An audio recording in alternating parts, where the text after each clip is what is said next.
నమస్తే, నేను మధు. చెవిరెడ్డి భాస్కర్ రెడ్డి ఇప్పుడే బెయిల్ మీద బయటకు రాబోతున్నారు. కానీ బయటకు వచ్చిన మరుక్షణమే మళ్ళీ జైల్లోకి వెళ్ళబోతున్నారా? మరి ఈసారి ఏ కేసు మీద జైలుకి వెళ్ళబోతున్నారు? మరి ఈ రోజైతే మనం తెలుసుకుందాం. ప్రస్తుతం మనతో పాటు ఉన్నారు సీనియర్ జర్నలిస్ట్ సిఎస్ రావు గారు. వారిని అడిగి మరిన్ని విషయాలను తెలుసుకుందాం. నమస్కారం sir. Sir, Chevireddy Bhaskar Reddy liquor scam గురించి ఆయన జైల్లో ఉన్న విషయం అందరికీ తెలిసిందే. సో ఇప్పుడు ఆయన బయటకు కూడా రాబోతున్నారు. మళ్ళీ అలా వస్తున్నారో లేదో, ఆయనకి గ్యాప్ ఇవ్వకుండా మళ్ళీ జైల్లోకి వేసేస్తారా? ఒకవేళ జైలుకి వెళ్తే ఏ రీజన్ వల్ల వెళ్లాల్సి వస్తుంది? అప్పుడైతే ఎట్టకేలకు మళ్ళీ జైలుకి వెళ్ళబోతున్నాడా అనేటువంటి చర్చ అయితే జరుగుతుంది. ఎందుకనంటే కల్తీ నెయ్యి కేసుకు సంబంధించినటువంటి విచారణ జరుగుతుంది. దాంట్లో ఛార్జ్ షీట్ కూడా వేశారు. అయితే తాజాగా పార్థసారథి గారు మంత్రి ఆయన ఏమంటున్నారంటే ఈ నెయ్యికి సంబంధించినటువంటి కల్తీ సంబంధించిన నిర్ధారణ చేయడానికి ఆ రోజున టెండర్లో సడలింపు కానీ లేదంటే క్వాలిటీకి సంబంధించిన రిపోర్ట్స్ని చెక్ చేయడానికి కానీ ఒక కమిటీని వేశారు. ఈ కమిటీలో పార్థసారథి గారు, అలాగే కొవ్వూరు ఎమ్మెల్యే ఆవిడ, చెవిరెడ్డి భాస్కర్ రెడ్డి, కరుణాకర్ రెడ్డి, వీళ్ళందరూ ఉన్నారు కమిటీలో. సో కమిటీలో ఉన్నప్పుడు వీళ్ళు కూడా బాధ్యులు అవుతారు కదా. ఇప్పుడు నిబంధనలు సడలించాలి అని అంటే కమిటీ ఇచ్చినటువంటి రిపోర్ట్ని బేస్ చేసుకొని తిరుమల తిరుపతి దేవస్థానం బోర్డు తీర్మానం చేసింది.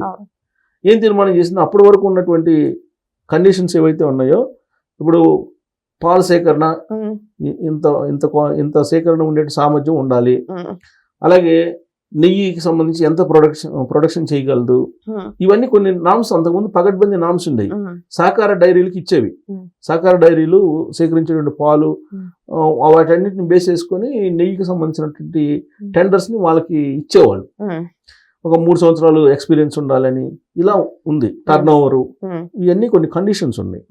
ఈ కండిషన్స్ సడలింగ్ చేసి 3 సంవత్సరాలు ఎక్స్పీరియన్స్ ఉన్నదాన్ని 1 సంవత్సరానికి తీసుకొచ్చి ఒక తర్వాత టర్న్ ఓవర్ని కూడా సగానికి సగం తగ్గించేసి ఈ సడలింపులన్నీ చేశారు. ఎందుకు చేశారు?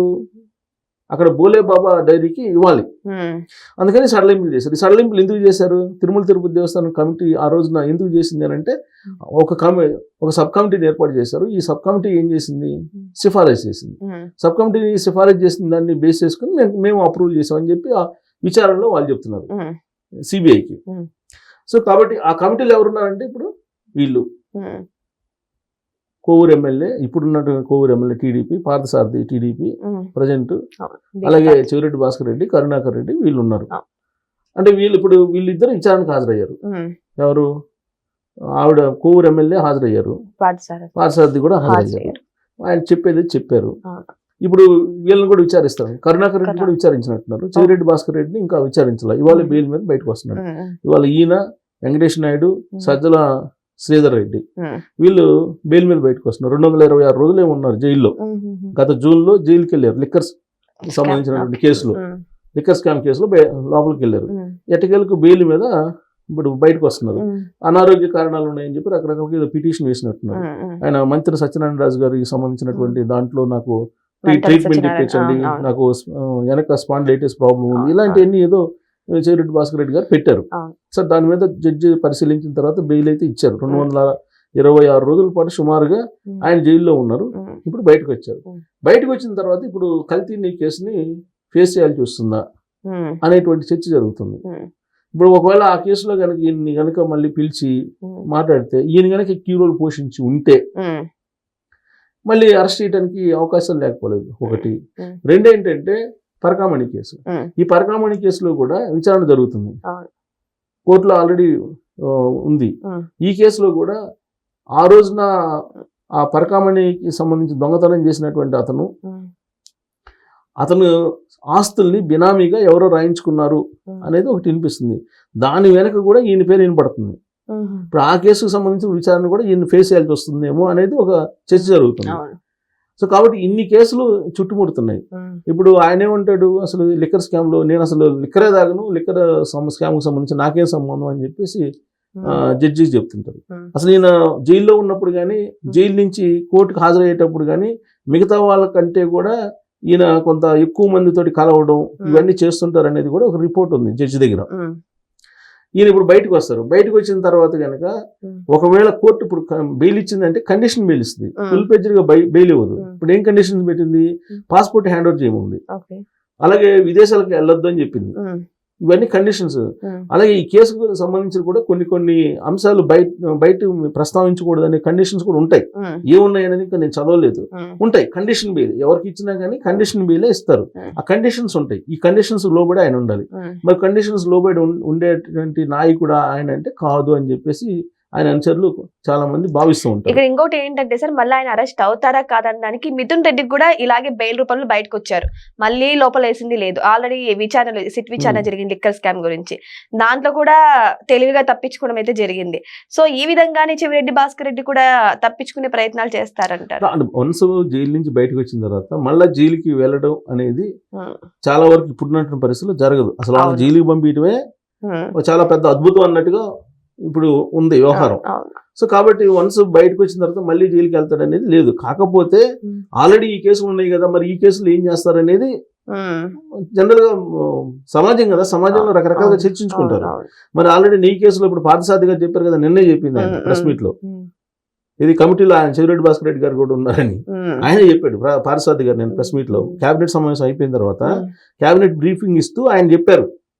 సో కాబట్టి ఒకవేళ మళ్ళీ విచారిస్తారేమో అనేది ఒకటి. ఇప్పుడు ఆల్రెడీ బెయిల్ మీద వచ్చినప్పుడు మళ్ళీ వెళ్ళాల, ఎందుకంటే ఆల్రెడీ లిక్కర్ స్కామ్ లో ధనంజయ రెడ్డి గారు బయటకు వచ్చారు, తర్వాత బాలాజీ గోవిందప్ప బయటకు వచ్చారు, ఆయనతో పాటు కృష్ణమోహన్ రెడ్డి గారు బయటకు వచ్చారు. వీళ్ళందరూ బయటకు వచ్చారు, మళ్ళీ వెళ్ళలేదు. అలాగే మిథున్ రెడ్డి గారు బయటకు వచ్చారు, ఆయన వెళ్ళలేదు.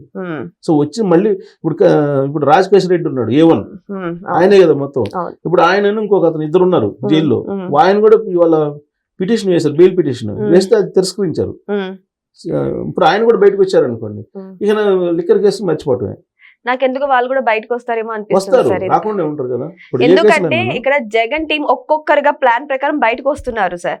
సో ఎలక్షన్స్ టైం కంటే ఆయన పాదయాత్ర టైం కి అందరినీ కూడా బయటకు తీసుకొచ్చేదని ప్లాన్ చేసే అవకాశాలు ఉన్నాయేమో అని. ఇప్పుడు జనరల్ గా కక్షపూరితమైనటువంటి కేసులు అనేది చెప్తున్నారు కదా, జగన్మోహన్ రెడ్డి గారు చెప్తున్నారు కదా. ఇప్పుడు పరకాని కేసు అదే చిన్న కేసు, అది దానికి ఏముంది, అది పెద్ద కేసు లాగా చేస్తున్నారని చెప్పేసి అన్నారు కదా. అలాగే లిక్కర్ స్కామ్ అనేది అసలు లేనిటువంటి స్కామ్ ని వీళ్ళు కావాలని సృష్టించారు కేసుని అని చెప్పి ఆయన. అసలు స్కామ్ అప్పుడు 2014 నుంచి 19 మధ్యలో జరిగిందని చెప్పి జగన్మోహన్ రెడ్డి గారు చెప్తున్నారు కదా. సో కాబట్టి ఇప్పుడు ఆయన రేపు ఎలక్షన్ లో కూడా ఇదే చెప్తారు. ఇప్పుడు అరెస్ట్ చేశారు, కక్షగా పూర్తిగా అరెస్ట్ చేశారు, ఏం చేశారు, జైల్లో పెట్టారు, బయటకు వచ్చారు. మరి దీనివల్ల ఒరిగింది ఏంటి, పబ్లిక్ కానీ లేదంటే రాష్ట్రానికి కానీ ఒరిగింది, రికవరీ చేయగలిగారా, ఇవన్నీ అడుగుతారు, చెప్తారు, ప్రచారం చేస్తారు. ఇప్పటికే ఈ కేసులన్నీ కూడా కావాలని పెడుతున్నట్టు కేసులు అని చెప్తున్నారు కదా. మీరు అన్నట్టు వీళ్ళందరినీ డయాస్ మీదకి తీసుకెళ్ళిపోయేసి ఇదిగో వీళ్ళందరినీ అరెస్ట్ చేశారు, వీళ్ళు చేసినటువంటి పాపం ఏంటి అని చెప్పి అడుగుతారు, ప్రచారం చేస్తారు. ప్రచారం ఇప్పుడు వినేవాళ్ళు లేదా నమ్మేవాళ్ళు ఉంటారు.